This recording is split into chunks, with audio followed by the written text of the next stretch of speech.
मैं मेरा channel crazy physics में आप सबको स्वागत करता हूँ।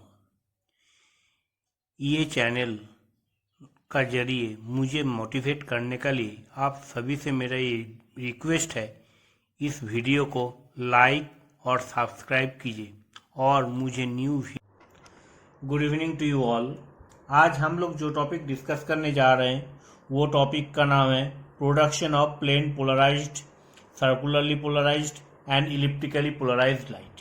ये जो टॉपिक है ये एक बहुत ही इंपॉर्टेंट टॉपिक है from your exam point of view. इस चीज़ को समझने के लिए हम लोग को सबसे पहले समझना पड़ेगा व्हाट डू मीन बाई निकल प्रिज्म, हाइजेंस प्रिंसिपल, और मैंने आपको जो पिछले बार जो केस करवाए थे वो केस को आपको स्टडी करना पड़ेगा and you have to read all the things, you have to go through all the things.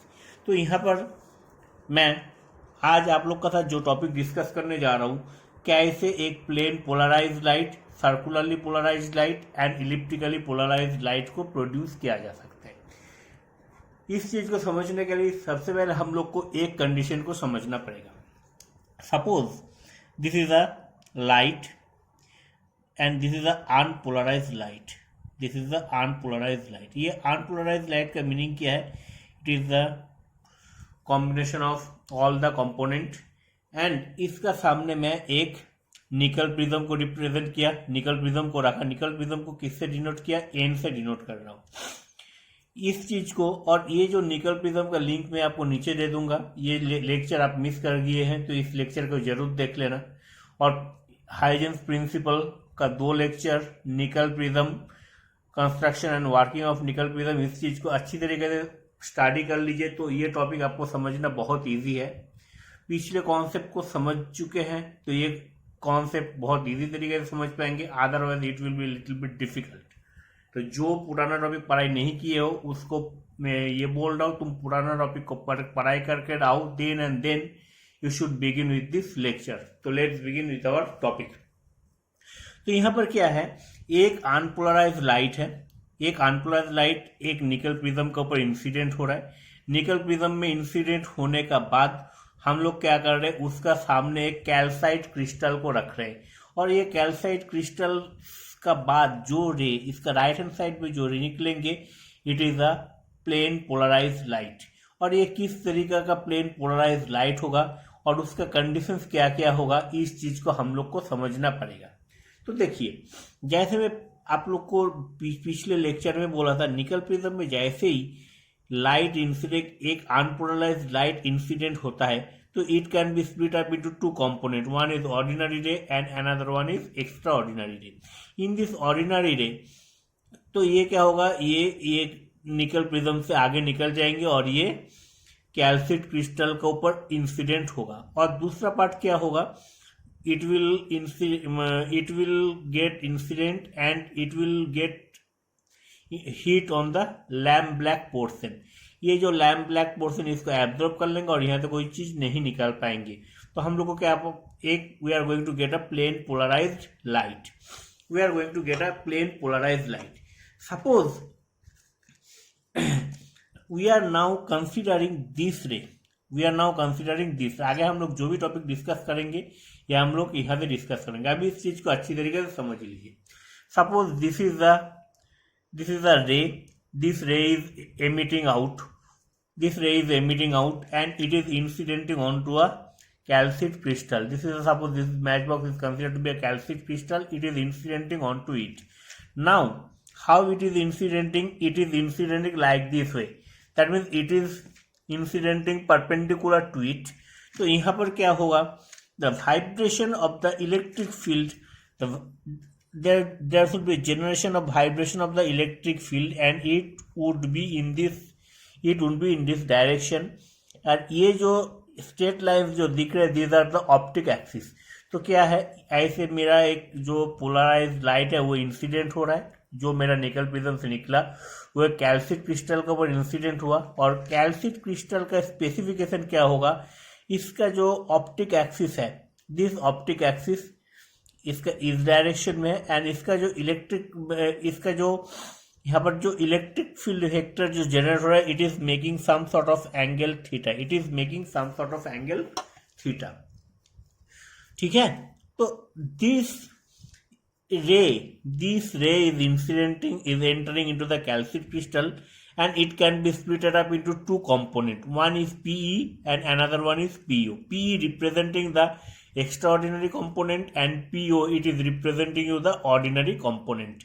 और यहाँ पर क्या हुआ, तो यहाँ पर जैसे मैं आपको पिछले बार जो केस बोला था, in this case this is the unpolarised light. ये जब भी एक ऑप्टिक एक्सिस, ये जब भी एक कैल्शियम क्रिस्टल के अंदर एंट्री करेंगे, it can be split up into two categories. One is ordinary ray and another one is extra ordinary ray. Ordinary it is circular and it is elliptical in shape. And यहाँ पर जैसे ये entry होगा तो यहाँ पर क्या होगा, there must be the generation of phase difference. And what is the formula of the phase difference? Phase difference is equal to 2π/λ into path difference. ठीक है, तो ये तो था इसका बेसिक थ्योरी। तो मैं इस चीज को एक बार समराइज कर रहा हूं। ये एक अनपोलराइज्ड लाइट है, ये एक निकल प्रिज्म में घुस रहा है, इसको मैं एन से रिप्रेजेंट कर रहा हूँ। यहाँ से एक एक्स्ट्राऑर्डिनरी लाइट इंसिडेंट हो रहा है और जनरेट हो रहा है। वो एक यूनी एक्सियल रिफ्रैक्टिंग क्रिस्टल या कैल्सिक क्रिस्टल के ऊपर इंसिडेंट हो रहा है। कैल्सिक क्रिस्टल के ऊपर इंसिडेंट होने के बाद वो किस तरीके का मुझे पोलराइज लाइट जनरेट करेंगे, ये चीज मैं स्टडी करूंगा। सबसे पहले मेरा टारगेट क्या है, I am going to generate a equation for the polarised light. और इसका मैं स्पेशल 3 केस को इम्प्लीमेंट करूंगा।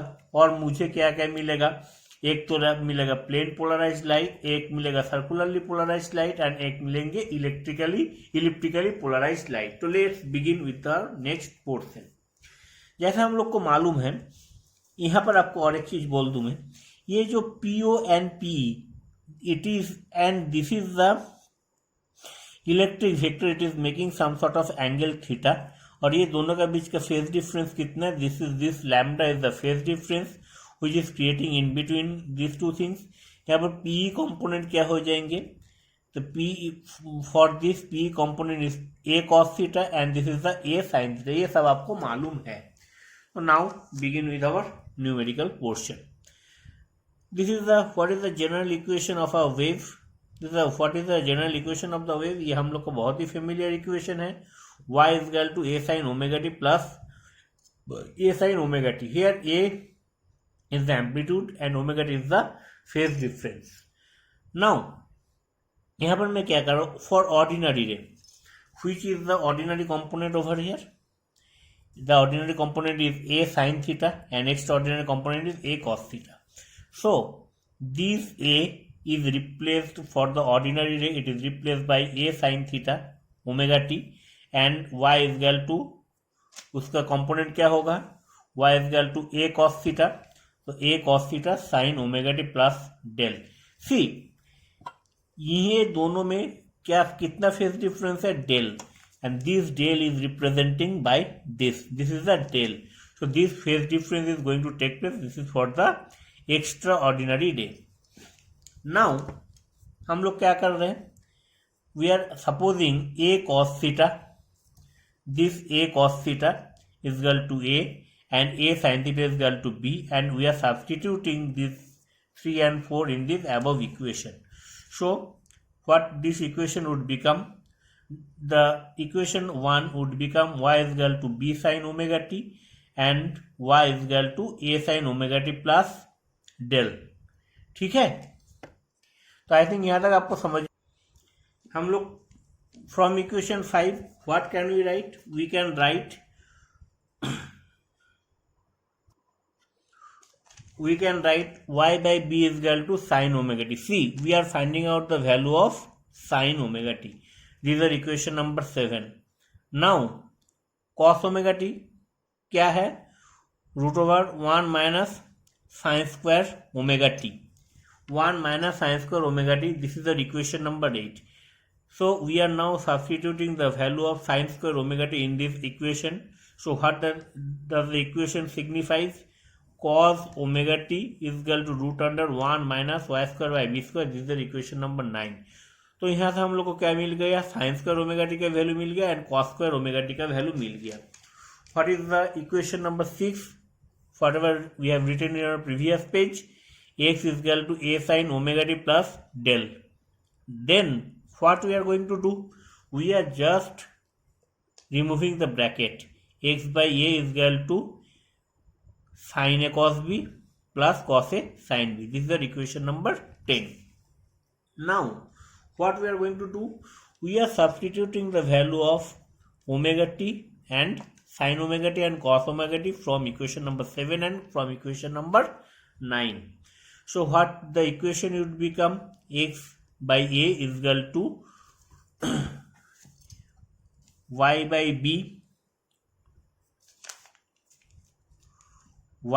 b cos omega t, और यहाँ से मैं क्या किया, cos omega t ले लिया and it remains the same. This is their equation number 11.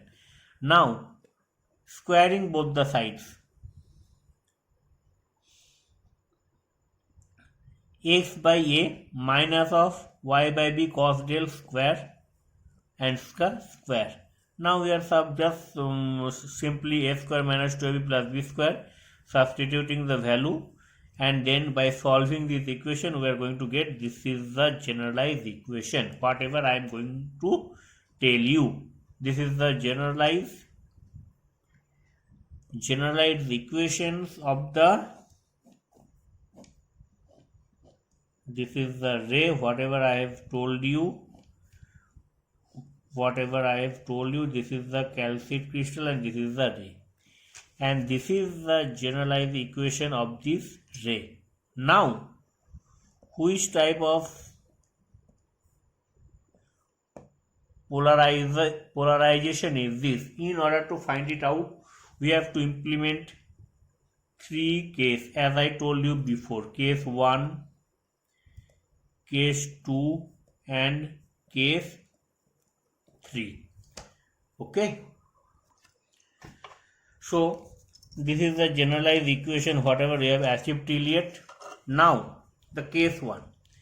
case 1 में क्या है, ये जो फेज डिफरेंस है, ये phase difference it is equal to n into 2 pi, where n is equal to 0, 1, 2. यहाँ पर मैं if I substitute the value of this, then I am going to get the value of cos del is equal to 1 and sin del is equal to 0. Implementing these conditions, I am going to get this equation, and then I am substituting the value in the above equation. So you do take the form x by a square plus y by b square minus of 2 xy by b is equal to 0. So this is, it would take the form of x by a minus y by b whole square is equal to 0. So from here what we can write, x by a is equal to y by b and this is equal to y is equal to b by a into x. Now हम लोग जब equation को derive किए थे, हम लोग के पास क्या आया था, a cos थीटा को हम लोग a एज्यूम किए थे एंड a sin थीटा को b एज्यूम किए थे. तो यहाँ से क्या लिख सकते, b by a is equal to tan theta. We are substituting this b by a in these equations. So what we are going to get, y is equal to tan theta x. Okay, now this is almost similar to y is equal to mx plus c. तो यहाँ पर क्या हो जाएगा, y is equal to tan theta x plus 0. तो यहाँ पर what is the value of m is equal to tan theta. So this is the line, this is the equation of a straight line. इसीलिए we are going to get the plane polarized light, and this is the calcite crystal and this is the straight line and this is representing the plane polarized light. Now what is the case 2? Case 2 का अंदर case 2 and 3 छुपा हुआ है. तो let's see. When the thickness of the plane is such that the phase difference is introduced by it in ordinary and extraordinary ray is the odd multiple of pi by 2. That means del is equal to 2n plus 1 into pi by 2 when n is equal to 0, 1, 2, 3. यहाँ पर क्या होगा, यहाँ पर if we substitute this value then cos del is equal to 0 and sin del is equal to 1. Now again we are substituting in the generalized equation. So what we are going to get, x square by a square plus y square by b square is equal to 1. So when b is equal to a, this is again the sub case. This is the sub case 1. b is equal to a, तो यहाँ पर क्या हो जाएगा, x square by a square plus y square by a square is equal to 1. So this is a circularly polarised light and this is the representation of the circularly polarized light. Is a crystal and a circle in it, and when b is not equal to a, then x square by a square is equal to y square by b square is equal to 1, which is the equation of the ellipse, and this is the representation of the things. So like this way we are going to get the circularly polarized light, elliptically polarized light and plane polarized light. I think you have enjoyed the lecture. और किसी का कोई doubt है तो मुझे comment section में जरूर लिखिए, ठीक है। और पुराना जो लेक्चर्स है उस लेक्चर को अच्छी तरीके से पढ़ के फिर आप इस लेक्चर को चालू करना, तो आपको कोई भी डाउट नहीं रहेंगे। Thank you very much.